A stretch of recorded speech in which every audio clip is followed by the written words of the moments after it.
नमस्कार दोस्तों, VK knowledge electrical में आप सभी का स्वागत है। टेक्निकल हेल्पर का एग्ज़ाम देने वाले बच्चों के लिए ये स्पेशल एक वीडियो है।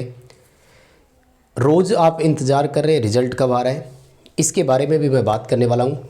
आखिर कब आएगा रिज़ल्ट, ये हम सब के दिमाग में एक बात घूम रही है।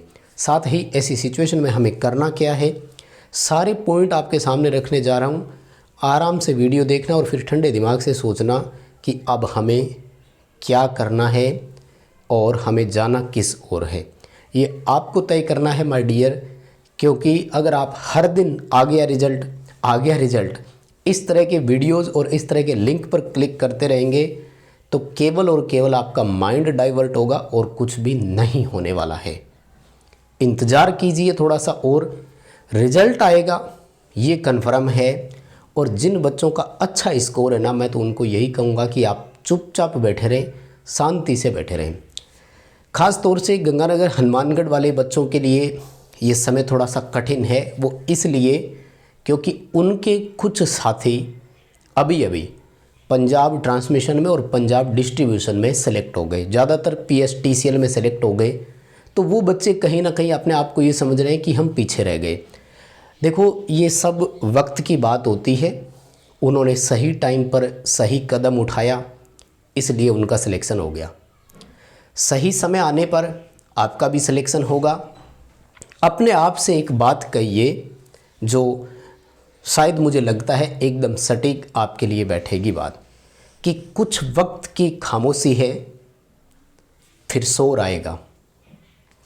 तुम्हारा वक्त आया है, हमारा दौर आएगा। आराम से वेट करें, क्योंकि देखो हमारे जल्दी करने से तो कुछ नहीं होने वाला।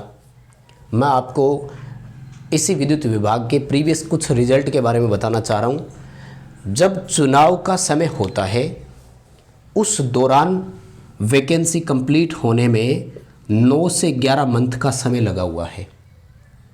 जब चुनाव नहीं होते हैं तो उस दौरान एक वैकेंसी को 1.5 साल से भी ज़्यादा का समय लगा हुआ है। कब की बात है, पहले भी मैं आपको कई बार बता चुका हूँ। अक्टूबर 2013 में ये वैकेंसी आई थी। इस वैकेंसी की ज्वाइनिंग बच्चों को जून 2015 में मिली थी। यानी लगभग आप यूँ समझ लीजिए कि 1.5 साल का वक्त लग गया था यहाँ। कितना लंबा वेट उन बच्चों ने किया होगा, लेकिन अंततः आपको उसका परिणाम ज़रूर सुखद मिला। समस्याएं ये भी आती है कि टेक्निकल हेल्पर में बच्चे अपने अपने मार्क्स को लेकर थोड़े से कन्फ्यूजन में हैं। आज उपेन यादव जी ने एक ट्वीट कर दिया है।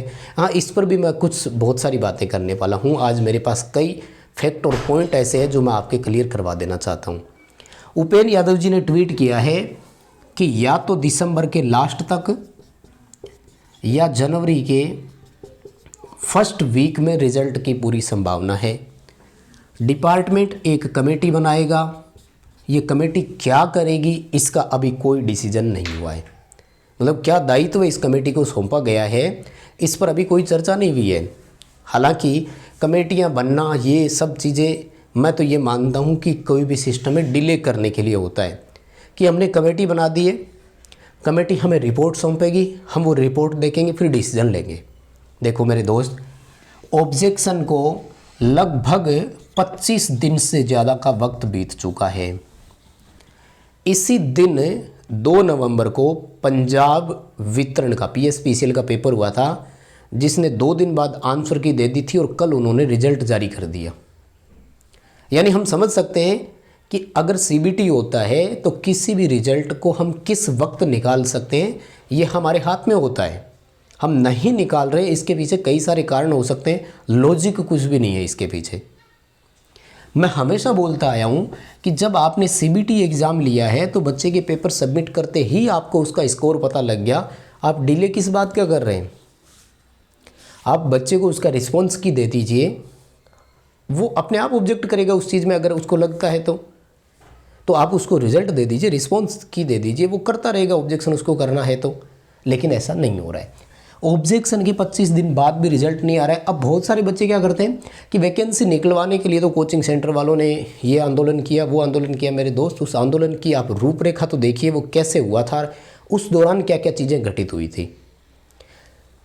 कुछ बच्चे जो मैच्योर नहीं होते, अपरिपक्व होते हैं, उनको ये लगता है कि बस कोचिंग सेंटर वालों ने ही रिजल्ट को रुकवा रखा होगा। भाई किसी के हाथ में कुछ नहीं होता, केवल और केवल सरकारें जो चाहती है वही होता है। आप करके देख लीजिए, आपने करके देखा भी है। पद बढ़ाने के लिए आपने क्या क्या नहीं किया और कितना कितना संघर्ष आपने नहीं किया, लेकिन क्या पद बढ़ पाए? नहीं। सरकार की मर्जी के बिना कुछ नहीं होता है। और इन चीज़ों में हमें एक्सेप्ट करना पड़ेगा कि अगर रिजल्ट दिसंबर महीने में नहीं आता है तो नहीं आएगा। हमारे पास ऑप्शन क्या है, आप ये बताइए। कुछ जो सरकारी काम होते हैं ना, उनमें टाइम लगता है। आप एक छोटे से डॉक्यूमेंट पर साइन करने के लिए छोटे से छोटे सरकारी ऑफिस में चले जाइए, उस डॉक्यूमेंट पे साइन होते होते भी 4 से 5 दिन लग जाते हैं। जबकि है क्या कि जी मेरे डॉक्यूमेंट पे बस साइन ही तो करने थे। तो पूरी प्रक्रिया अपनाई जाती है, इसलिए वक्त लगता है, इसे भी हमें एक्सेप्ट करना होगा। बात यह आती है कि बच्चे कि गुरुजी ट्वीट नहीं करते हैं। हमने अभी थोड़े दिन पहले ट्वीट करके देखा था, कोई रिज़ल्ट उसका मिला नहीं हमें। और ट्विटर से आप हाईलाइट हो सकते हो। जो डिसीजन आते हैं वो तभी आएंगे जब सरकार की मर्ज़ी हो। बात ये है, कमेटी बनेगी और वो कह रहे हैं कि नॉर्मलाइजेशन की प्रक्रिया को अपनाया जाएगा। अब ये कमेटी किस लिए बिठाएंगे नहीं पता। क्या कमेटी नॉर्मलाइजेशन करने के लिए बैठेगी? तो फर्स्ट ऑफ ऑल आपको ये बता दूँ, मैं हमेशा नॉर्मलाइजेशन से सहमत नहीं हुआ हूँ।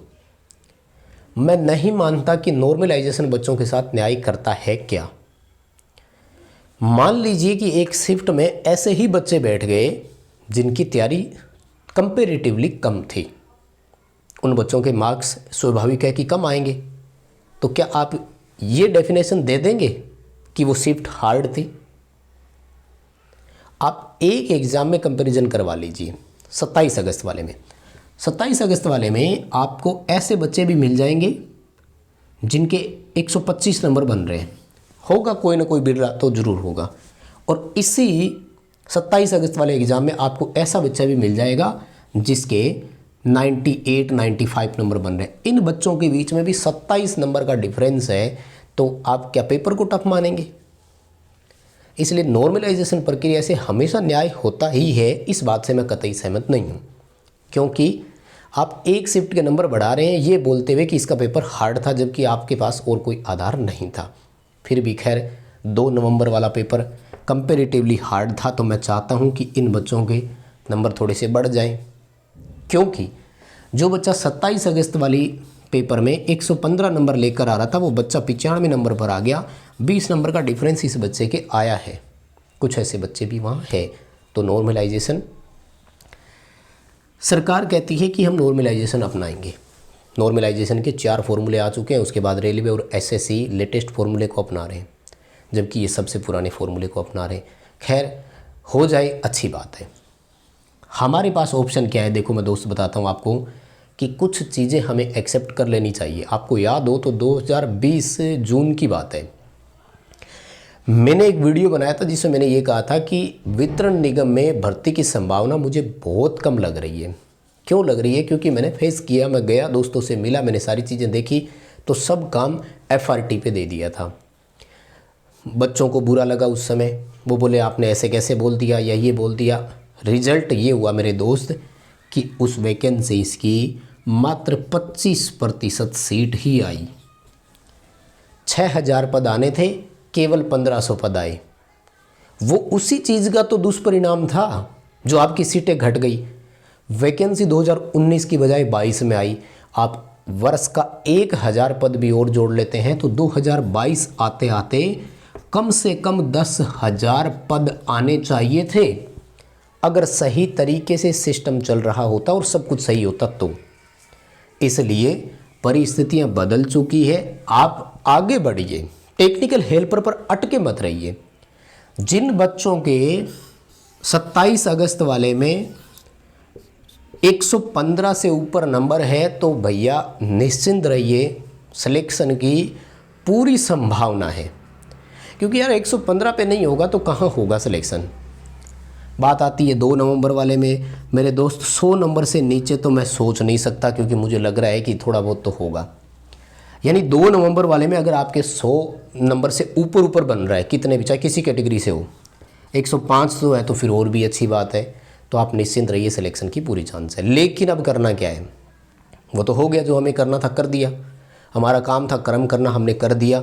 अब कहीं ना कहीं इस वैकेंसी में मैं मानता हूँ कि लक भी साथ देगा आपका। सेकंड पॉइंट आता है हमारा, अब हम क्या करें गुरुजी, हमारे पास एक ही ऑप्शन है कि DRDO आपका एग्ज़ाम लेगा, आप DRDO की तैयारी करें और अगला अपना एग्ज़ाम दें। कुछ बच्चे कह रहे हैं कि हौसला नहीं बन रहा है, मोटिवेट नहीं हो पा रहे हैं। मेरे दोस्त, जब तक नौकरी नहीं तब तक हमें क्यों हौसला डाउन करना है बताइए। हाँ, एक वैकेंसी मिल गई तो आप थोड़ा बहुत सेटिस्फाई हो सकते हैं।